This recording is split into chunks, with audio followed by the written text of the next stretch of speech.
Première habitude que tu dois abandonner, abandonne le péché. Faire le mal. Il faut te convertir pour ne plus pécher. Ça va t'alléger. J'ai dit il y a 8 habitudes. Toutes les 7 autres sont des fardeaux. Ça veut dire, c'est pas péché, mais sont des choses qui nous alourdissent quand on veut mieux travailler, quand on veut mieux prier. Il faut traiter ça. 2. Abandonne l'habitude de voir ce qui ne va pas. Quand il y a un environnement comme ça, il ne faut pas focaliser ton attention sur ce qui ne fonctionne pas. Ça alourdit ton âme. La main de Dieu est très méconnaissable. Si tu es développé dans l'art de voir les fautes, parce qu'il y en a qui ne voient que les fautes. Ceux qui sont esclaves de voir les fautes, lorsqu'ils voient des fautes, on entend de chanter, les textes apparaissent là. Et puis il y a un S qui manque. Ça peut gâter leur adoration. Il ne peut plus prier à cause de S. Donc faites très attention. Commence à prendre le temps de voir ce que Dieu fait et non pas ce que n'est pas bien dans l'environnement. Il y aura toujours des choses qui sont... Donc laisse ça tomber. Troisième chose à abandonner. Abandonne les critiques et les commérages.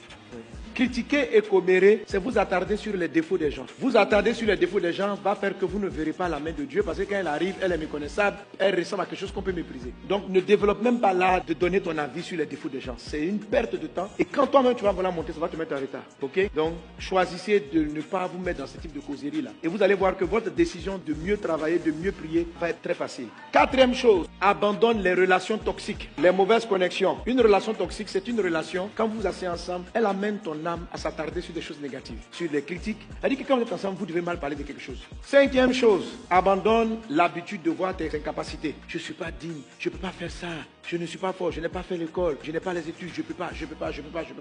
Quand on est focalisé sur ses incapacités, on n'arrive pas à voir le Christ. L'apôtre Paul dit, je puis tout par celui qui me fortifie. Alors quand tu vois tes incapacités, dis, si Jésus est avec moi, je peux réaliser cela. Et tu vas monter, sinon tu vas te retrouver forcément incapable de gravir, tu vas t'arrêter dans ta tête. Sixième chose, le désordre. Le désordre de la désorganisation vous empêche de focaliser votre attention sur les moments de prière et sur les moments utiles. Le désordre de votre temps vous rend tellement occupé que vous n'arrivez pas à vous concentrer sur les choses. Donc, abandonne le désordre. Voilà, abandonne ton pantalon que tu jettes partout dans la maison. Range tes perruques. Quand on sort de ta chambre, tu es propre, ton salon est propre, mais ta chambre est dans un cafouillage total.